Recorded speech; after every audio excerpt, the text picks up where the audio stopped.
and then we're going to get to the music. I get to say something I never really get to say on stage. I was arrested with the next speaker in 2007 at the Boston Freedom Rally. You might think of him as the founder of the national organization of the reform of marijuana laws. You might think of him as the grandfather of this entire shamil that we're doing right now. I think of him as my friend, I think of him as my mentor, and I think of him as my hero. Ladies and gentlemen, most especially my co-defendant, Keith Stroup. Thank you, Rick. Well, Rick's already taken me out with all this, so I think I'll tell you the truth. I smoke pot and I like it a lot. I'm a 68-year-old lawyer, an old man. I first smoked marijuana when I was a freshman at Georgetown Law School in 1965, and I've been a regular smoker ever since. I'm here to say there's absolutely nothing wrong with the responsible use of marijuana. Get over it, America. In truth, we all know that marijuana increases your appreciation of good food, good music, and good sex. And those are not bad things to have going for you. But it's even more than that. For millions of us, we find that in the right setting, marijuana is an enriching experience. It's a positive experience. It sure as hell shouldn't be something treated like a crime.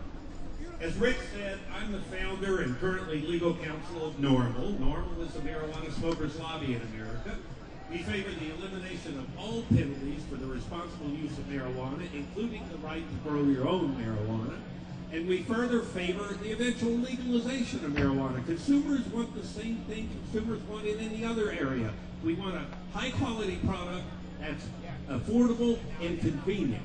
And so we support eventually full legalization. I want to be able to drive down to the local store and buy some marijuana. I want it to be tested. I want to know the strength of CBD and THC, and I want to make sure it doesn't have any additives to it or pollutants in it. So we are the marijuana smokers lobby in America. Now, the bad news is that we're still arresting 850,000 Americans a year on marijuana charges.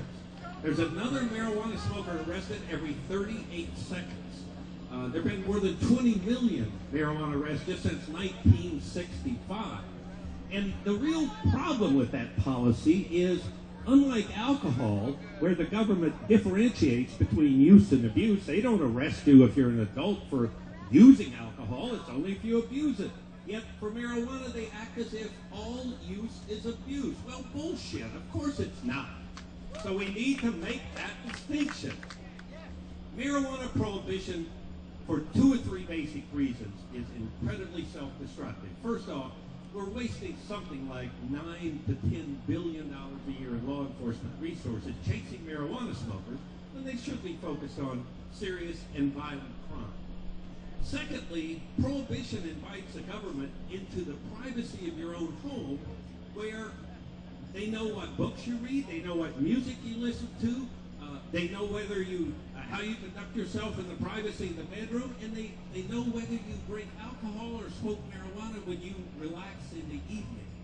That's offensive to the concept of right to privacy. The government has no business knowing whether we smoke or why we smoke. So, where does that leave us? Well, the good news is that we've got 3 national polls that show we now enjoy the support of a majority of the American public.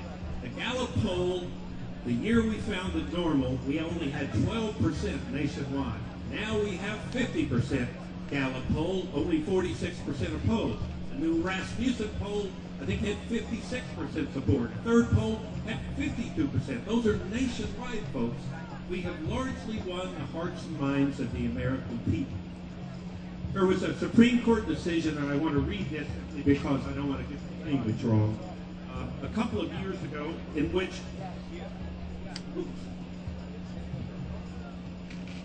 Justice Anthony Kennedy, in the case called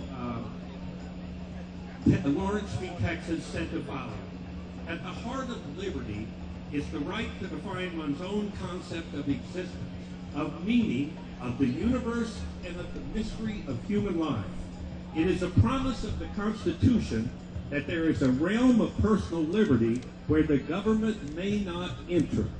Well, folks, we're about to legalize marijuana. You people in Washington have an especially big role to play there. You vote for 502, and we're going to send a message to Washington that you don't have any choice but to rethink your marijuana policy, because there are going to be a number of states that are saying, to hell with you, we're not going to enforce it.